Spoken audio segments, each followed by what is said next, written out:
they're going to have those thoughts, even if they're in a traditional school. So why not do something that could change their life? And, why not do something better, something different, something that will allow them to have an experience like nothing else available to them?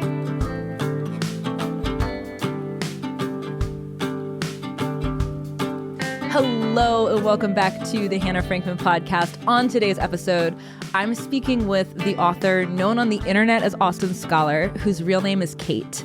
Kate is a senior at Alpha High School in Austin, Texas, which is an innovative school that doesn't have any teachers and where kids learn all their academic subjects using AI-powered apps in 2 hours a day. They spend their mornings doing academic work, and in the afternoons, they work on projects called masterpieces.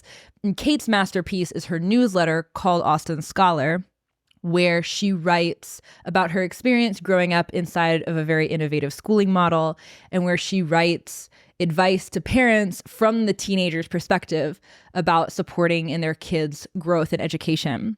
In today's episode, we talk about Kate's experience being the guinea pig kid in a very new and innovative education model. She's part of the very first graduating class, graduating in 2024.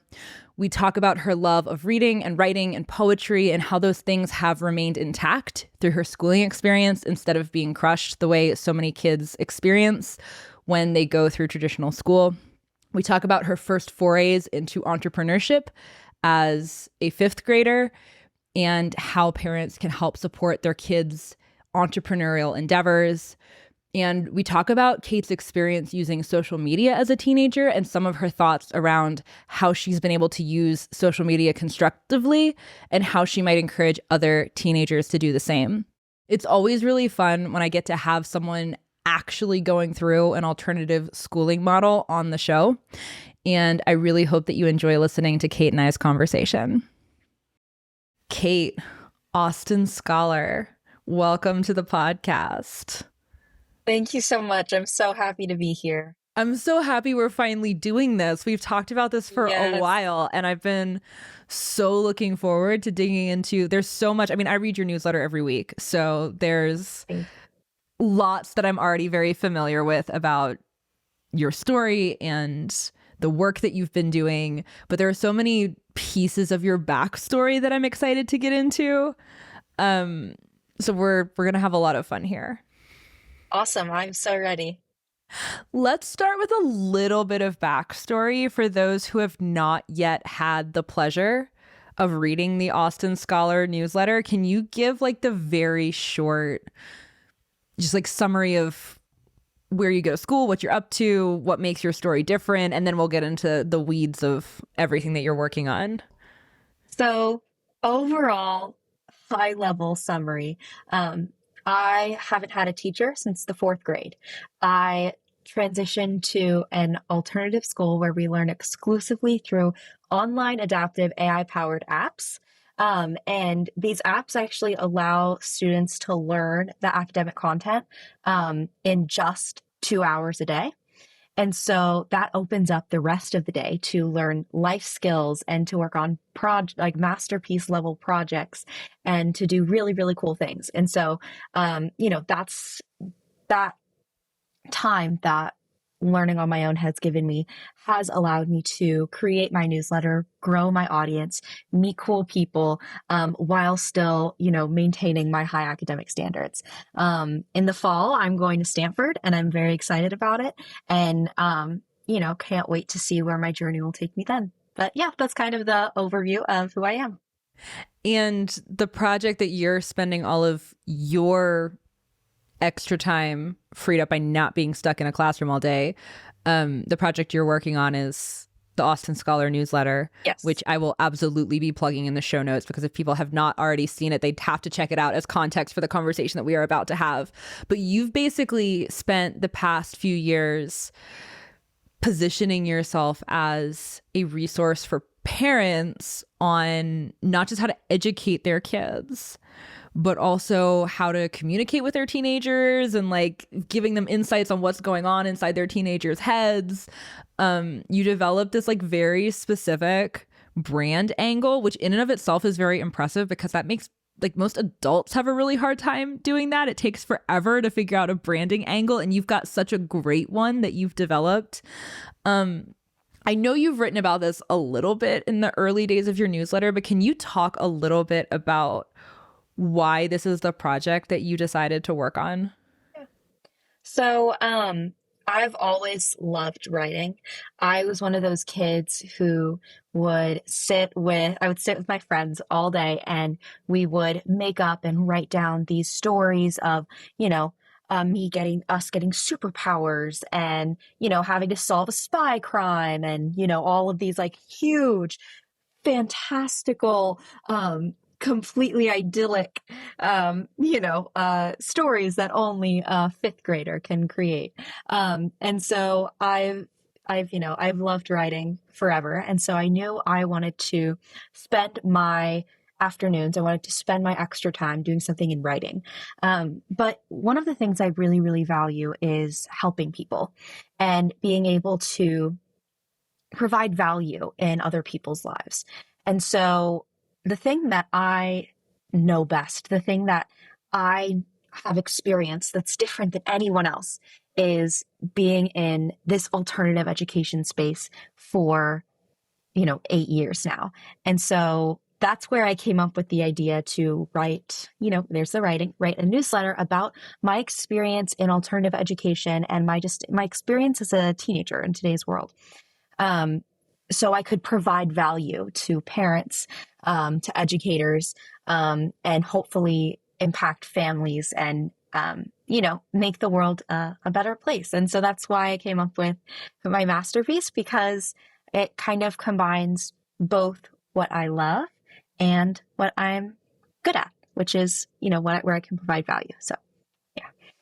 I love the backstory that you're framing up of the Kate who was first realizing how much she loved to write, because I feel like that's so relatable for so many kids. And like so many parents are going to hear this and say, yeah, that sounds a lot like my kid. I mean, that sounds a lot like me when I was a kid. I was always writing stories. I rarely finished them, but I started a lot. And I was Absolutely.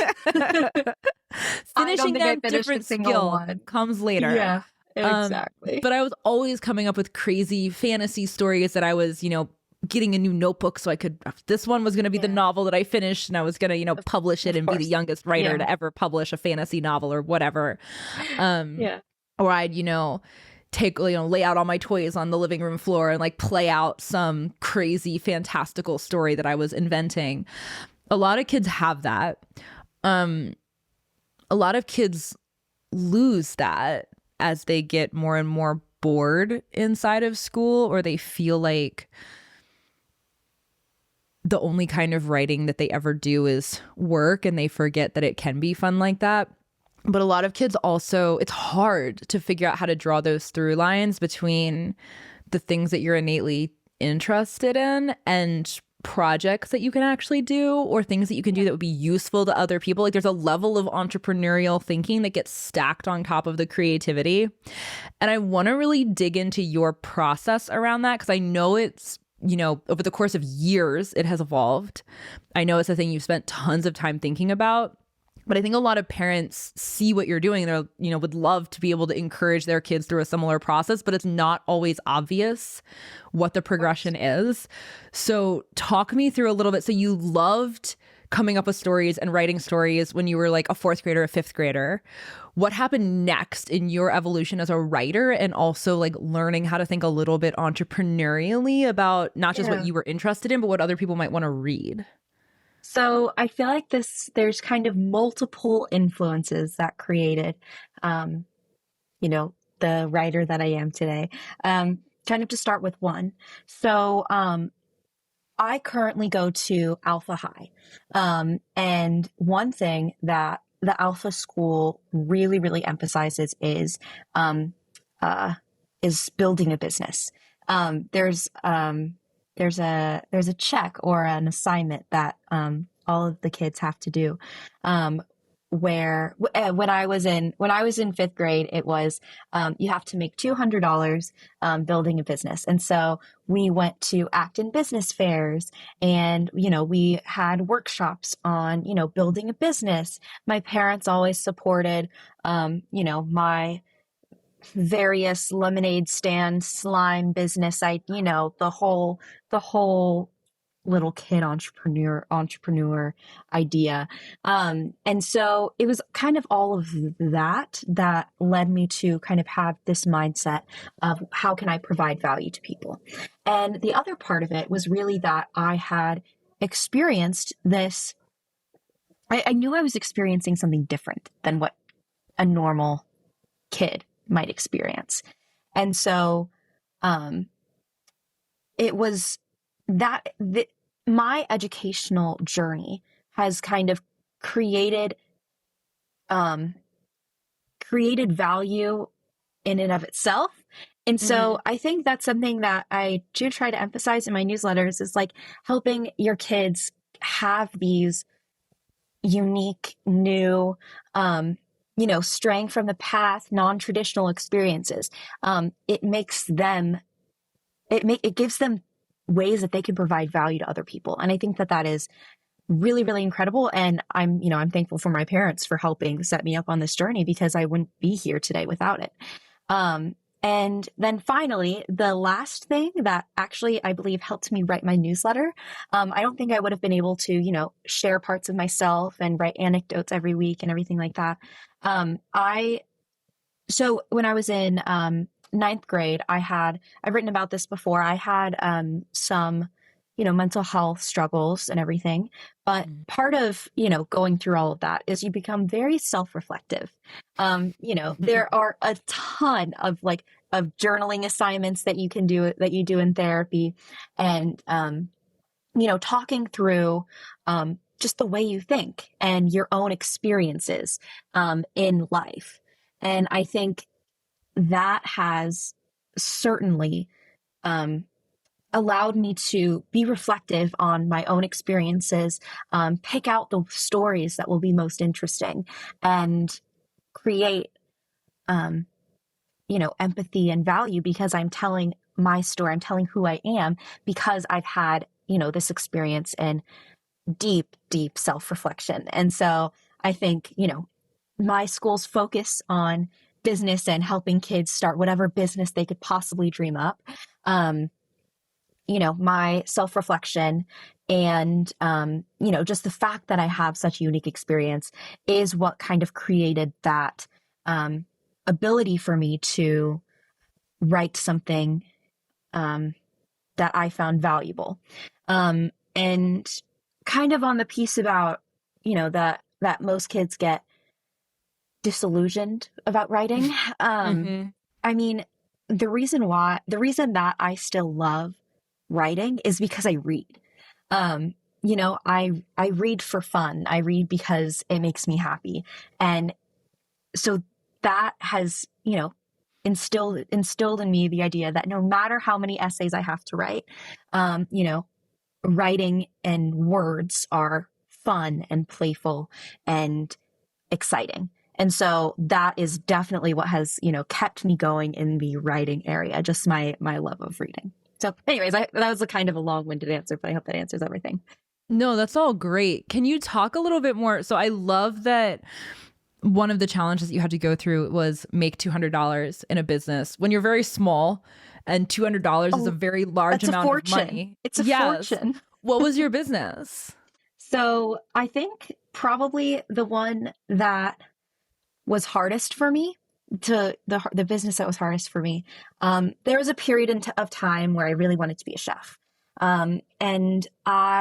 But I didn't really know how to cook. And so, there's some minor issues. Why did you want to be a chef? Because my favorite TV show of all time was Cupcake Wars.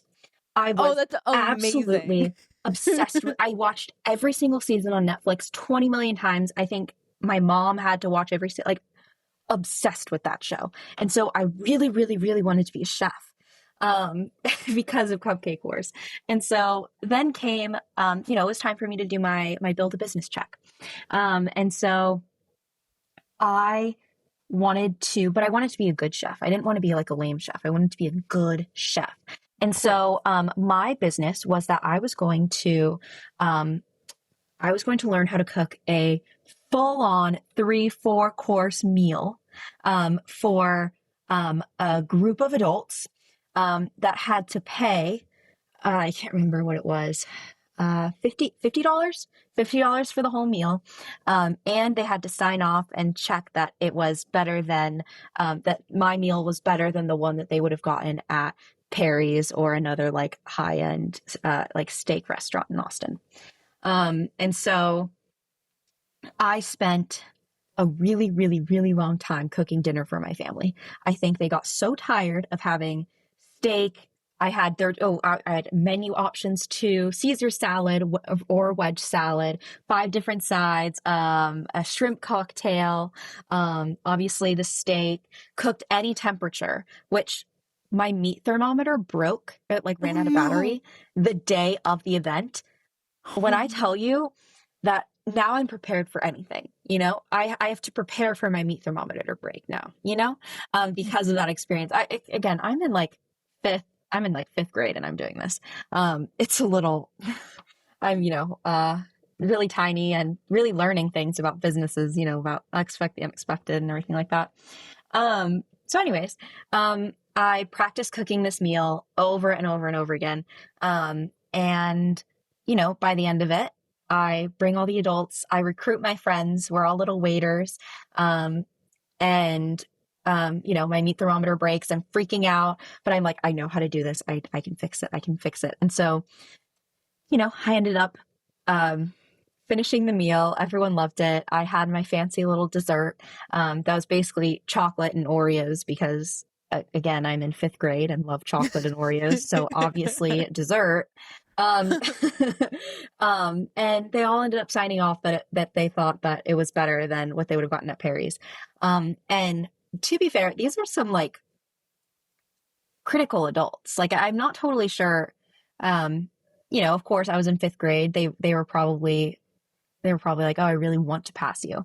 But, their meat was sent back like 3 times, So they were like, this is undercooked. I want it done more. Some person, one of them was like, can I get, this without the sides? Can I do this? So it was an event, but I think, I'm proud of how that business ended up. I ended up making the $200. I thought I was so rich. I put that $200 away. I think I still have it in a little bag, that says like from my meal, from my build business. And so, that was like my first official one. Later on, I got caught up in the slime craze. I did a ton of slime, lots of it. But I actually ended up, I set up a shop in my school. My friends and I would get involved. We had an Instagram account. I'm pretty sure it ended up having like at its peak, like 2,000 followers. We were audience builders early on. And so, yeah, kind of lots of small experiences like that, but I had a lot of fun.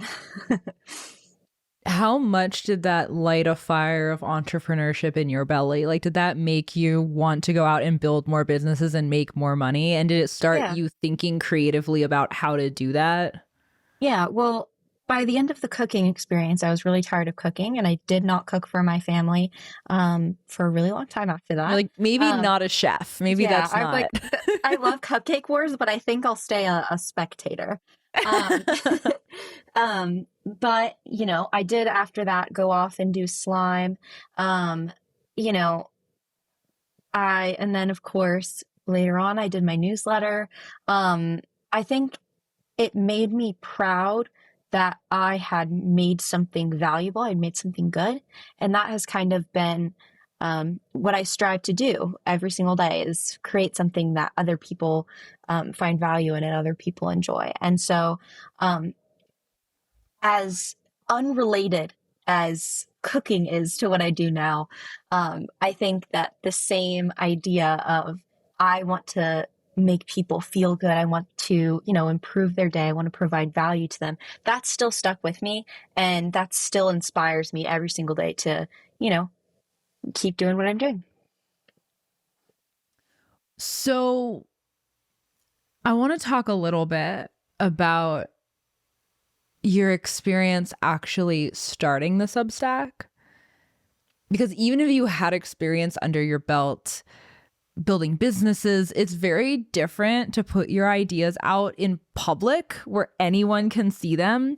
And it's also very different to be on a very adult platform. Like, you're competing against grown-ups writing on Substack, and you're trying to write a better Substack so people want to use their limited reading time reading you. And if I remember correctly, you got like deplatformed for a minute from Substack when you were getting started, right? I did. Yes. So you had like technical hiccups too. Crazy. Talk to me. Tell me the story. Experience. Okay. So, set the stage. I'm 15. I have my idea of what I want my newsletter to be about. Mm-hmm. But I don't really want to start posting. It's really scary. I'm like, I think I'll just keep ideating, refine like, my idea a little. Like, it's happy. It's fine. We're good. But then my dad saw that he loves David Perel, and he has sent me probably hundreds of David's tweets throughout our lifetimes. And he got a tweet from David saying that it was, the last day of enrollment for Rite of Passage, which is David's a writing program to help people start writing online. And so my dad was like, okay, if you really want to do this as, your project, if you want to start this newsletter, you're gonna take this class. There's no one better to learn from. You got to do it now. And I was like, okay, sounds great. I love it. Of course, I'm 15. So actually getting accepted into the program was hard because, rightfully so, David wasn't totally sure that he had wanted 15-year-olds to, be in the same room as, adults who are paying a lot of money. So there was a lot of like that. There's that I had to get over. But, I think I impressed him enough with my writing and my speaking to know that, he would let me in the course. And so I took Rite of Passage. At 15. Yes. 15. With a bunch of adults. Like bunch of adults, breakout rooms, level, like people running businesses. Yes. Incredible people there. We would do breakout rooms, and these people would be like, yeah, so I started my third company and I really wanted to write about X. I'm sitting there like, oh my God, like these are real people I got to talk to. And so breakout rooms, I really were very stressful, but I ended up like making friends that I still talk to today because of those breakout rooms. So it all ended up good. But anyways, so I took Rite of Passage, finished the course, and knew that it was time. By that point, I had 5 great edited, David caliber, like approved articles. Articles that I really liked, that I was really proud of. And I'm like, okay, if I was going to post anything online, it would be these 5 articles. Mm-hmm. And so, I worked up all of my courage and I was like, okay, I'm going to start my newsletter. I got this. And so I made my Substack account. I set up Stripe, connected it, had to set up a bank account, had to learn my social security number. There are a lot of steps. There are a lot of steps that went into making that all work. And so, again, went through all of that, and I hit publish on my first newsletter. I was so excited. And the next day, I get an email saying that I am too young to be on Substack, and I was deplatformed. But since it was 30 days until my 16th birthday, they wouldn't cancel all of my Substack and, cancel all that. But the problem is that I already had people paying through Stripe for my newsletter. So I couldn't delay it a month, that I couldn't delay that. And so I set up a whole email and so every single week I still published my 3 newsletters, or my new one newsletter every single week for the next 3 weeks, until finally I turned 16. I could get back on Substack, and start writing again. And by that point I had run out of my 5 newsletters that I felt really, really confident in. And so then it was time for me to spend each week writing something new and really putting myself out there even more. And so then I had to learn how to do that and be comfortable doing that every single week, which was really hard. I mean, 16-year-old teenage girls are notoriously, you know, very self-critical.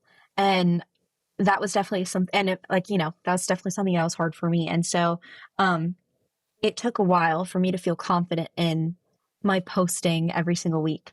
But I set my goal and I wanted to achieve it. And so that's why I kept posting. At this point, I had the external motivation of people were actually paying me to read my writing. And so, of course, I'm going to keep publishing. I can't not.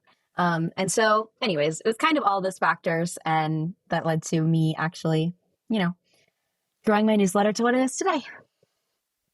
How long did it take you to actually feel super comfortable about posting your writing online every week?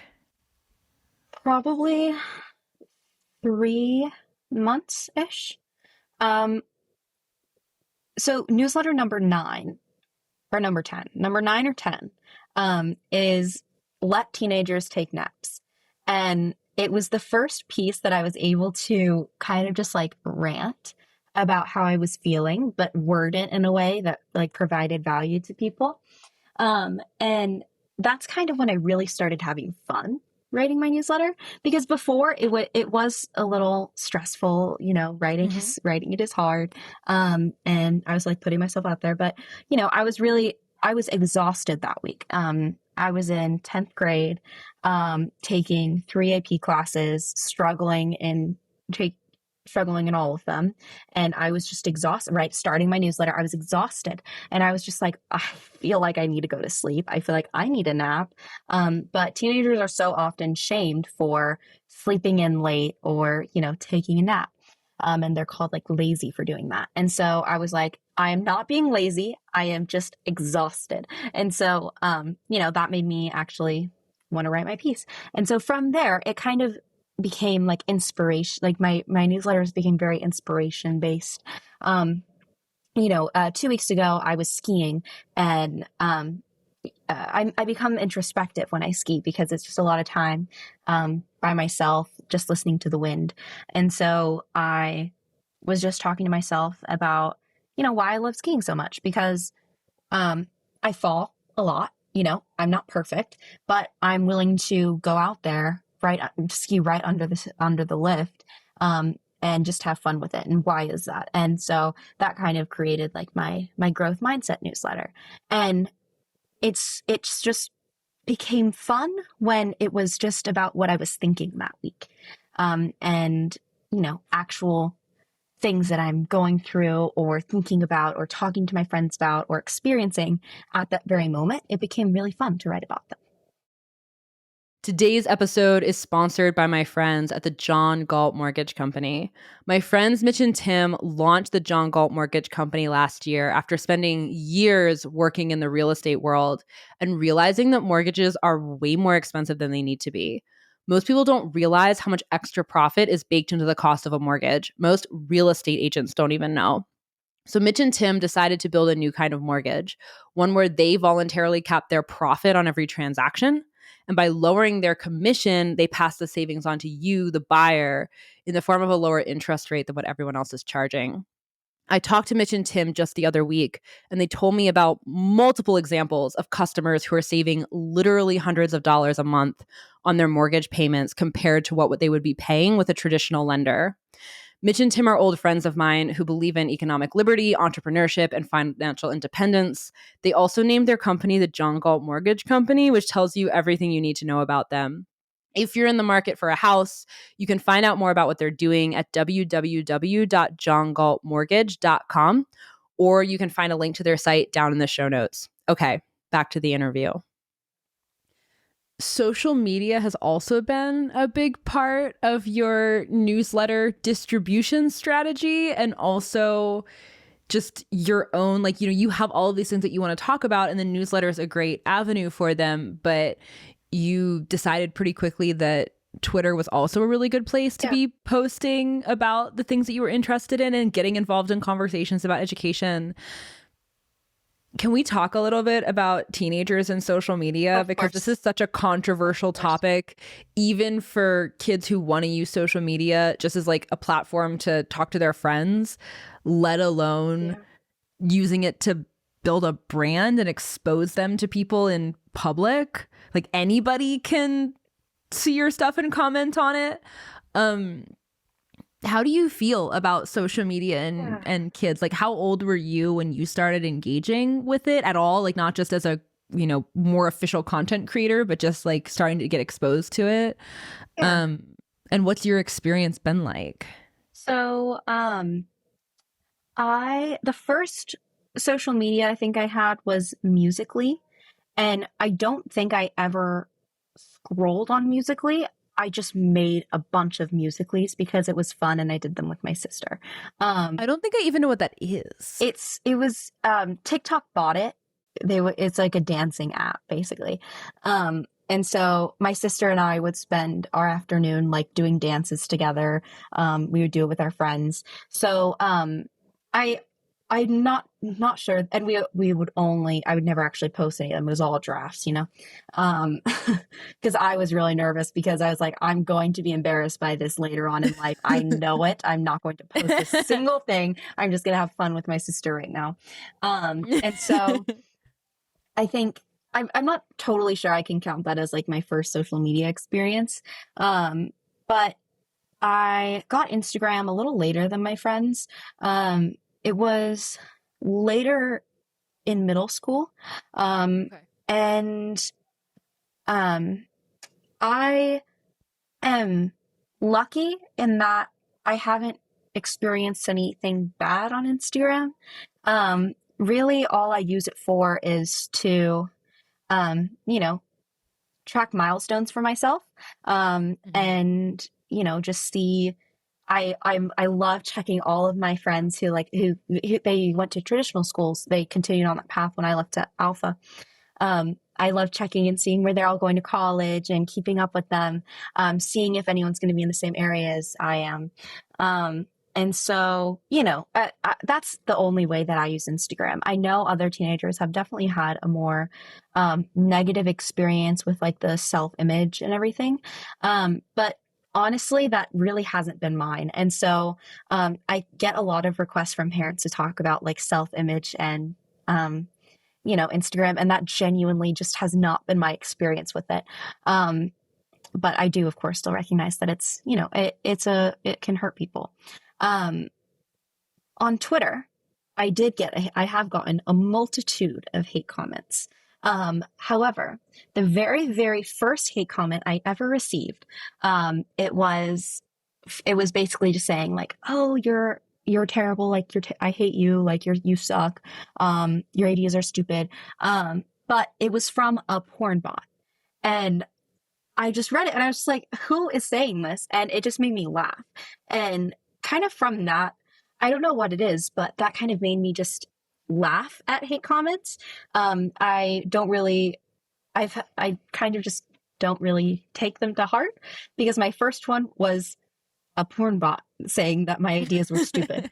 So, I don't know. I do feel like I'm lucky in a lot of ways just with my experience with social media. However, I definitely see how it can, you know, hurt teenagers, but I also feel like it's such a powerful tool for networking and really helping teenagers do cool things. Plug for my best friend, Grace, so by the time you're seeing this, she will have released her cancer foodborne illness documentary. And she Also a senior in high school, and she learned all about she's like an expert in epigenetics. Like she is so knowledgeable, and she grew an audience posting about epigenetics, cancer, food, and what we're eating, diets, exposing large corporations for bribing the food industry to say certain things that are causing cancer when it's really something else.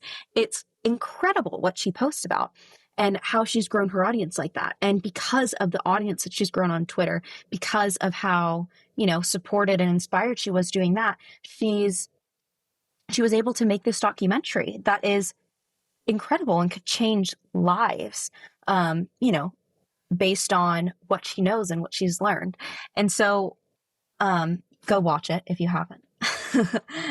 But anyways, so she's another example of someone who has, really used social media to her advantage. And it's not just Twitter. On TikTok, my sister actually posts dating advice, teen dating advice. And she has grown her TikTok account to 200,000 followers.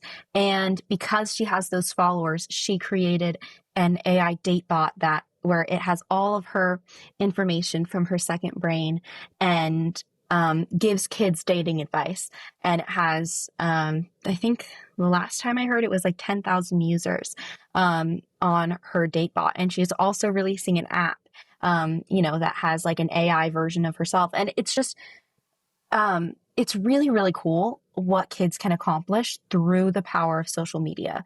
And it's sad that a lot of kids have negative, experiences with like comparing themselves or cyberbullying and all. Like, that's really sad because the tools are so powerful when they're used in the right way.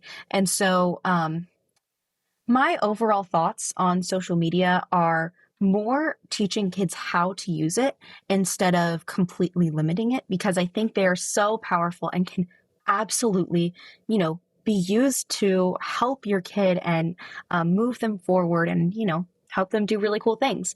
They're just not being used effectively for the majority of students. And so, I completely recognize that.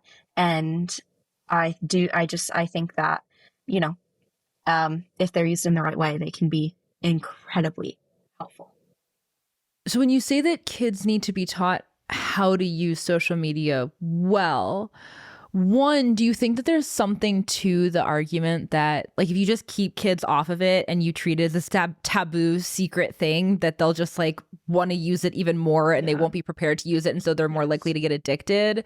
And then two, like, how do you teach kids to use it well? What does that mean? Yeah. So to the first point, absolutely. Anything you tell a kid, we're not talking about it, you're not allowed to have it, you're not allowed to even think about it, like, they're going to become obsessed with it, and they're going to be obsessed with the traditional ways of using it. I'm really happy with, how my parents did it. It was, we still talked about it, but, I didn't get Instagram. I think I was the last one of my friend group to get Instagram. And, so then I used it, but I hadn't grown up depending on it. But I still knew what it was, and it wasn't this like mysterious thing that, every kid loves and has except for me. And so I'm pretty lucky in that sense. So I do think that it's super important to actually talk to kids about social media, and now talk about like AI and how that can change, what's going on in a kid's world. Because the more you don't talk about things, the more dangerous they become. And so I really think that encouraging conversations between parents and kids about all topics that's like the most valuable thing you can do for them. And so about how to teach them, I wrote a newsletter on it, if you want to read it. But it kind of is two parts. The first part is how can you learn stuff from these social media platforms. And part of it, then that part is like learning how to use YouTube to, learn an AP subject, or to learn how to plant a garden or cook a 3-course meal, or, how to use YouTube there's actually a lot of tutorials on TikTok that I also love to use. And like TikTok also has the STEM page. Literally no kid actually uses it, but it is math, science, technology. It's all of that information, and all of those TikTok videos are on the STEM page. And so, if you're a parent and you want to help your kid start to use tools in the right way, just walking them through when they're younger, like, here's how, if you want to learn something, here's how you can use YouTube. Here's how you can use TikTok. Here's how you can use Twitter. Here's how you can use Substack. Here's how you can use ChatGPT. Here's how you can use these tools to learn something. And so just framing it as a tool for learning instead of just a tool for scrolling or connecting with friends, which that's definitely a factor, that you can do. That's a part of the app. But I think when parents just ignore the other value in it, it makes it impossible for a kid to use it in the right way. And so just kind of bringing awareness to the fact that you can use the tools to learn in certain ways. And that's that'll bring awareness to that. And then also just, whenever they're old enough and they want to start doing something interesting and they want to start posting, having them start posting on social medias, and, talking them through how to do it safely. And, I use a pseudonym when I post online, because when I get a hate comment, it's not, Kate, you're the worst person in the entire world and I hate you. It's, Austin Scholar, you're the worst person in the entire world and I hate you. And to me, I've been able to separate those two identities in my head, so I know they're not attacking me. And so that was something that I decided with my parents that would be best for my mental health. It would be best for my safety. It would be best for just everything in general. And so being able to use the tools safely, but I'm still getting value. I'm still providing value, and I know how to use them to learn. And so all of that together is kind of how I use social media and how you can help your kid use social media. I love that. Can you talk a little bit too, because so many of the social media apps are designed to keep your attention. They want to keep you on the app. And part of how they do that is making sure that you're feeling the dopamine hit of consuming content. And so the algorithms are very, very sensitive to what you pay attention to and what keeps you on the app. And so it can get very easy to get sucked into the doom scrolling. Absolutely. Of just, watching video after video of people dancing and acting out trends and doing all of these different things that are not super, like, they're not educational, they're not super constructive. Yeah. And the algorithm could be trained, right? Like if you're watching lots of videos about gardening or writing or books or whatever, it's going to feed you more of that content, but you kind of have to deliberately train it to feed you that. Yeah. And it's also like the temptation is, if you've had a long day or you're stressed out, the temptation is so strong to just check out and scroll. How have you handled that? And how do you recommend other teenagers sort of train their own habits inside of the app? So I think it's two parts. The first is making the real world interesting. And the second is like setting time limits for yourself. I have like my time limit password, but knowing that I just received an alert that I spent an hour on TikTok today, I'm like, okay, like we're kind of spending too much time. Like I need to cut it off. That just awareness of how much time I'm spending actually helps me to stop. And so that's how I use the time limits. My sister gives her time limit password to one of her friends. And so she actually doesn't know it. And so she waits on her friend. She has to wait for her friend to actually, undo her password, or give her more time on TikTok. So, there's various ways to go about the time limit, but for me, it's primarily just for awareness of how much time I'm spending, because I don't want to be spending 2 hours on TikTok. Like, that's terrible. Like, that's just not how I want to live my life, but it can be hard to know that you're spending that much time on it. And so just being aware. But the other part about making the real world more interesting, is, you know, I go on TikTok when I have nothing else to do, when I feel like I have nothing else to do. It's like, it's 6 o'clock. I have 30 minutes until I eat dinner. I've just came home from school. What else am I going to do? And that's when I would go, when I'd feel the urge to go and just like scroll on TikTok, or, check up on my friends on Instagram, do something that's not necessarily, like constructive. And of course, I'm not saying that 100% of your kids' time has to be constructive.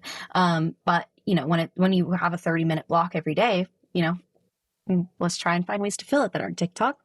And so, what I've done recently is, this year, so last year it was my junior year of high school. I was immensely stressed for a lot of it just because I put a lot of pressure on myself to do really well in all areas, and I was really worried about getting into a good school. It was very, very stressful. And so I kind of let myself, whenever I had a moment and I didn't want to like talk to other people, I would just like go on my phone, and I would be fine with that because I was doing all these other things and I just needed a mental break, and that was okay. But this year I am a senior. I don't have as much to do. I've already gotten into a school. I really wanted to make better use of my time. And so I started, I just started doing very simple habits every day. I do my gratitude in the morning, which takes like 5 minutes. So it's not really stopping me from going on TikTok. But in the afternoons, like when I get home from school, I journal, I read 50 pages of a book, and I exercise for 30 minutes. So every single day I do those three things, and I made the decision to do it because I want to feel better about, how I'm spending my time and, what I do every day and like who I am. And so that's why I chose those three habits. And so, because I have those things that I do, I can't go on TikTok and, scroll whenever I have 50 pages left to read. I still have to journal for that day, or, I have to go to a Pilates class. I can't just sit there and scroll when I have those things that I can do that I actually really enjoy. And so, that's really been a big thing, is just finding small habits and small ways that the real world becomes more interesting. And I have things to do in the real world that aren't schoolwork. They're not like terrible like work or anything. The books I choose to read, my favorite one this year that I read is called The Cartiers, and it's basically history of the jewelry brand and the family and how they ran it, and how how the dynamics worked. It was fascinating, a really, really long book, but absolutely fascinating. And I wanted to go read that instead of scrolling on TikTok. So long story short, just find the habits that actually you want to do and actually make your real world seem colorful and bright instead of just like stressful. I love all of that. Let's talk a little bit about your reading habit, because this is another, like, I really want to drill into this for a second, because this is another thing that often dies at the hands of traditional school. Like, people learn how to hate writing because they only associate it with boring essays.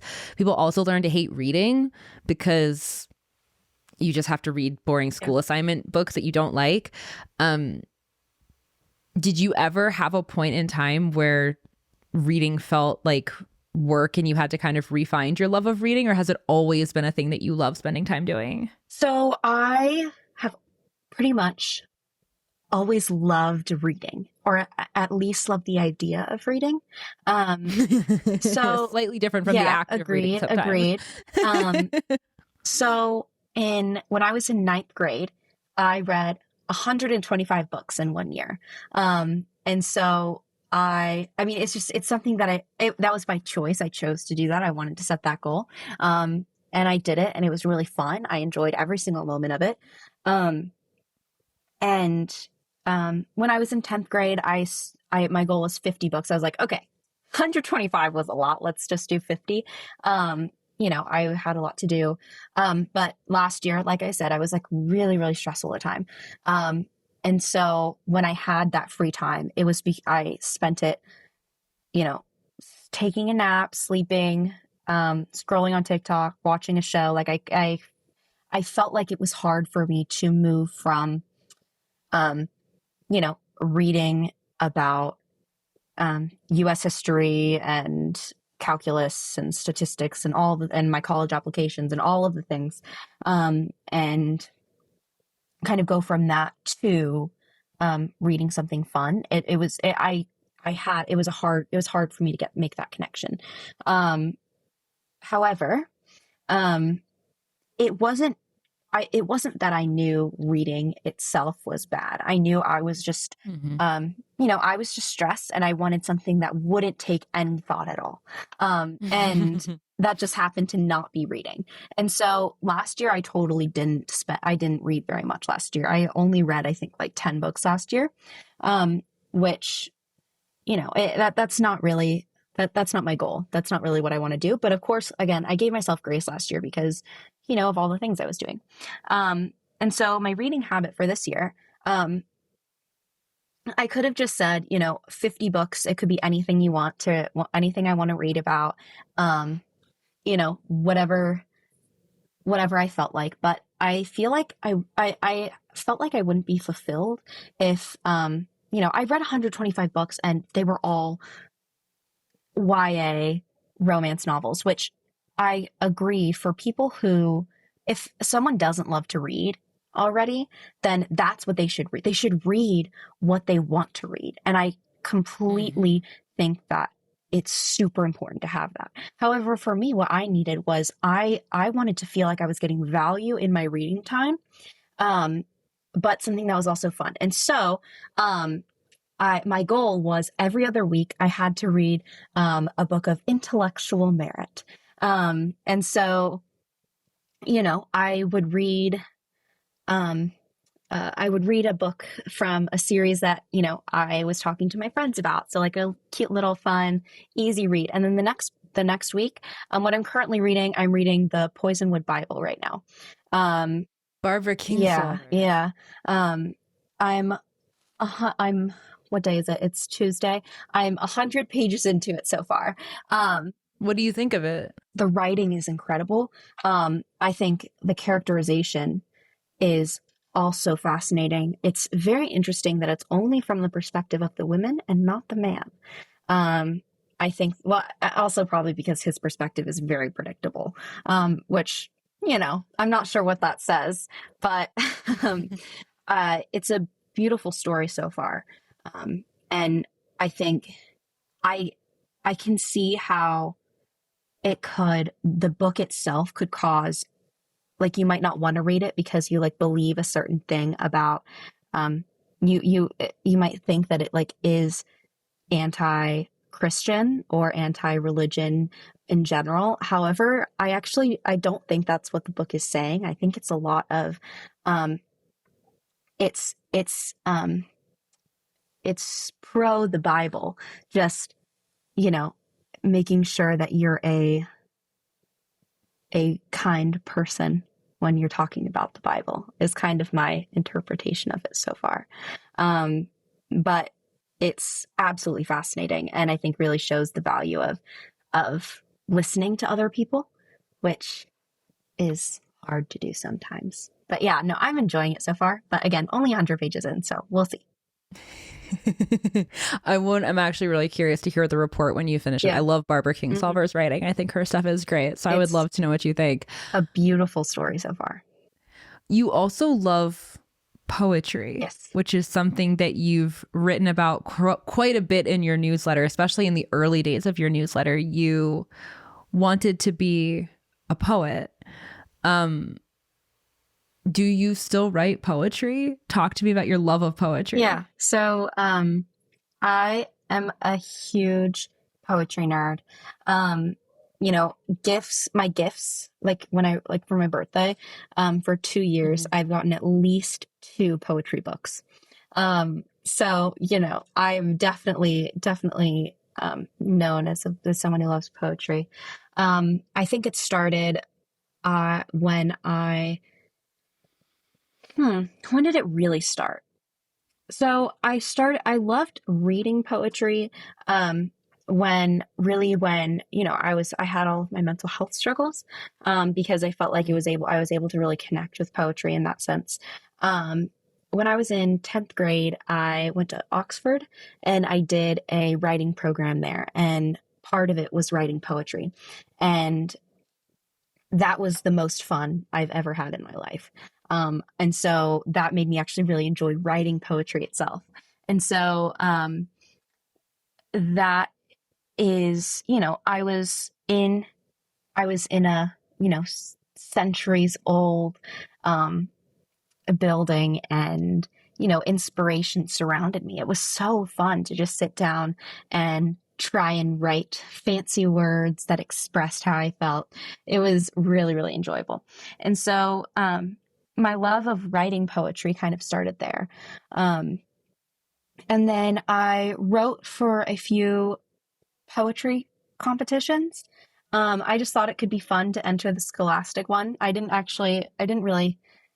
consider myself the world's greatest poet, but I just think it's really fun and something I enjoy doing. And so I wrote poetry for that. Whenever I struggled to express exactly how I'm feeling, I turn to poetry, because I feel like in poetry, I'm given permission to be dramatic, and I don't have to be 100% accurate. I can explain overall the story of how I'm feeling. I don't have to be 100%. This is exactly how I'm feeling. This is why, this is what happened. This is how I'm going to fix it. Instead, it's just, I can be a little dramatic, and I can express how I feel like I'm feeling. And I think that is why I'm drawn to poetry and more emotional scenarios. And it really just helps me clarify my thoughts. And then after, when I finish the poem, I go back and read it. I'm like, wow, that's a little dramatic. We can take a step back here. We can start thinking logically again. And so that's kind of how I use it, to, help myself work through problems that I'm having. And more recent, so I haven't had a ton of time, more recently to do a ton of poetry, but one thing that we do at Alpha is we set limitless goals every week. So it's something that you wouldn't have normally done, but you really want to get done and you want to strive to achieve. And 2 weeks ago, my limitless goal was to write 3 blackout poems, which are basically when you're given a page in a book or a page of writing, and you black out certain words except for what you want the poem to actually say. And so I was gifted a book, Leaves of Grass by Whitman, last year. And so I had my friends call out random numbers, and I chose 3 and scanned all of the poems, the pages, and used those pages to make my own poems. And they actually ended up really, really funny. Well, not funny, just amusing, because I had to use the words on the page. And Whitman is very creative in his word choice. So, it was really enjoyable. And I think if anyone actually wants to start doing poems and start writing poetry, doing something like a blackout poem is a great place to start, because you're not starting with a blank page. You're actually starting with a full page. And so you can kind of use that as inspiration to help the words flow. And actually, the first blackout poem I wrote is my home screen. I don't know if you can read that, but yeah, it's my lock screen, because I just really felt proud of it was one of the first poems that I felt really proud of writing. And so, yeah, I really like blackout poetry and think everyone should try it. That's so awesome. Reading poetry is so grounding. Agreed. And writing poetry is so cathartic. Agreed. But making it accessible with an exercise like that, where it's maybe a little less intimidating because you have a limited number of parts that you can work with, makes it a lot more accessible to try, which is super fun.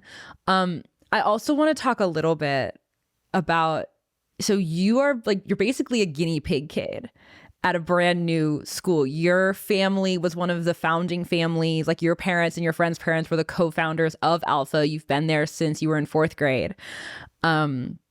It's a work in progress, as any new school is. It goes through evolutions. You're in the very first ever graduating class. Is that right? Or the second graduating class? The first official graduating class. The first official graduating class. So you're like the oldest cohort. You're the first one to move through like every new grade level, every new thing that they're coming up with.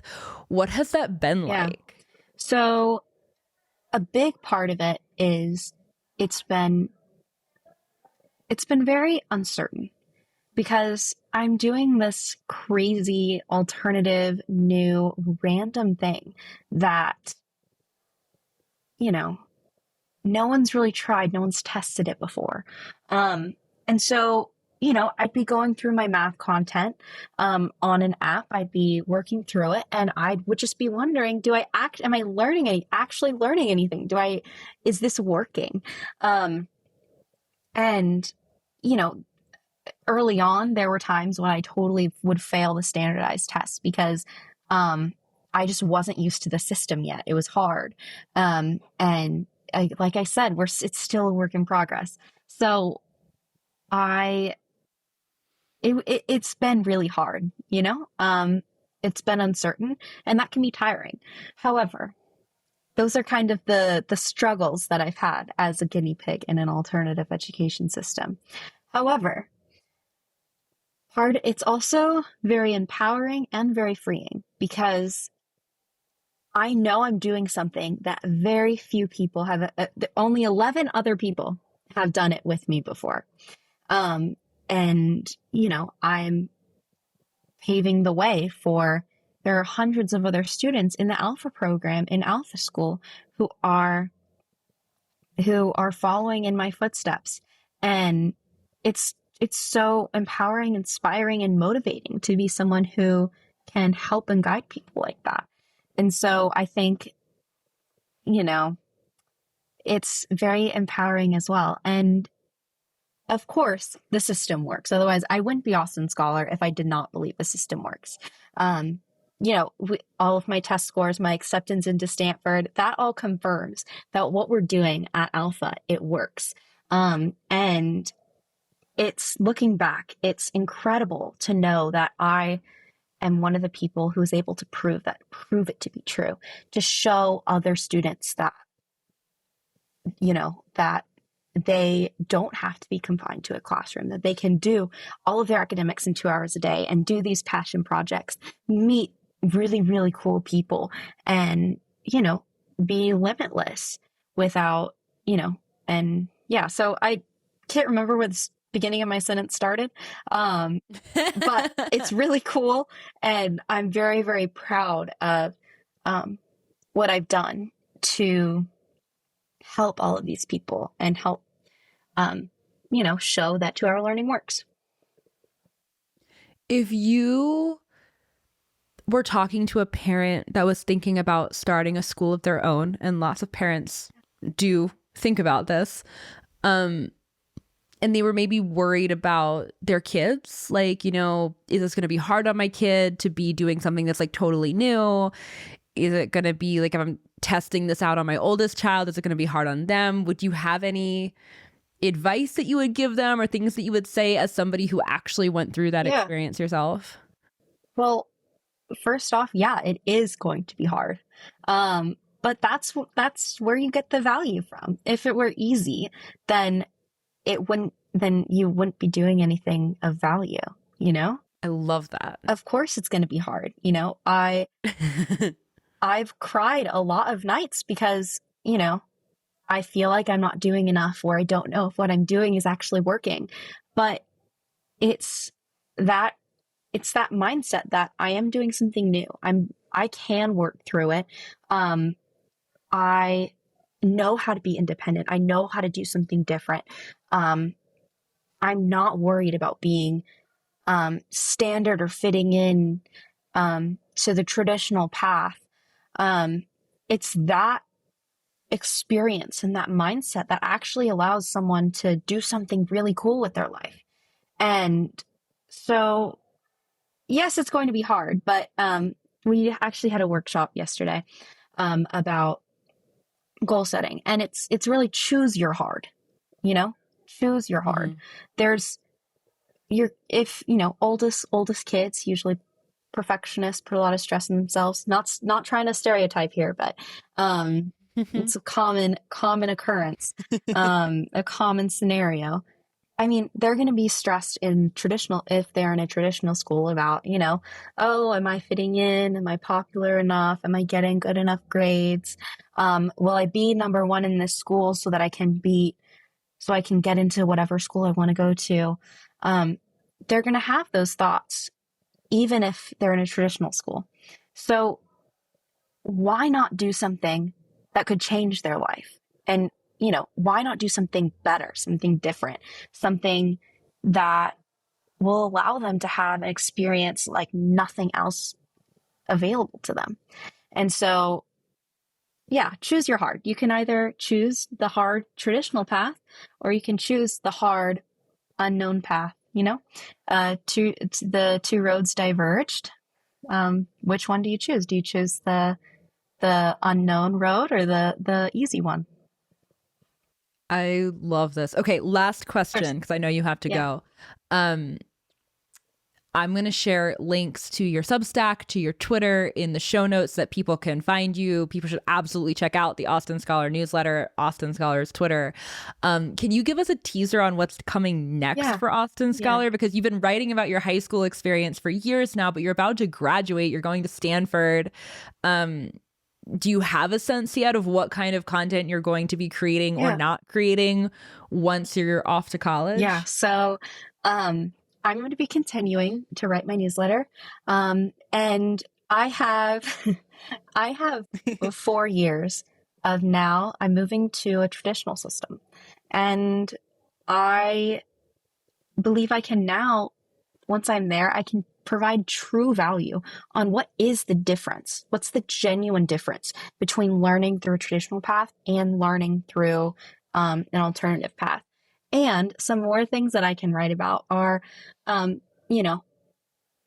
written a lot about life skills that kids are learning, and how, to support a relationship with your parent, with your kids, the kid and parent relationship. I'll be talking about what life skills kids actually need when they're in college. What do they genuinely need to know? And how parents help teach it to them before they leave. And also talk about how my parents, my sister and I keep up a very strong relationship even when I go to college, crossing my fingers. So, I love my sister very, very much. And I know it's going to be hard to leave without seeing her for months. And so I am going to talk about how to navigate that and how to ensure that your kid doesn't leave college and never talk to you again, and you keep a very, very consistent stream of communication, and how to just ensure that your relationship is stronger than you left it. And so, overall, I'll have 3 core parts that I can talk about. The true differences between traditional and alternative education, and, how that plays out in the real world. What life skills kids actually need to know when they're grown up and in college, and how you can teach it to them earlier, and how to make sure that you have a stronger relationship with your kid than when they left for college, and how to set yourself up for success in that sense. I cannot wait to read all of those. Thank you. Thank you so much for taking the time to do this, Kate. This has been so fun. Thank you. And if people want to hear more, they should subscribe to the newsletter so that they get your insights in their inbox every Sunday. Absolutely. Anything else we should plug before we wrap? In 2 days, I am actually going to be teaching an equation-based writing course. You can sign up on the website. If you come from this podcast, don't worry about the sign up due date. Please sign up. I would love for all of you to join the equation-based writing course. It's to help your STEM kids learn how to write and learn how to love to write. And so, I hope that in itself also provides value. And I think it will be a very fun and exciting experience. So definitely go check that out. The link will be in the show notes. And you should totally go sign up. Amazing. Thank you so much, Kate. Thank you so much for having me. This was great. I got to talk about a lot of things I don't normally talk about. So this was really, really fun. Yeah. This was fun for me too. Cool. We'll chat more soon. Bye. Thank you.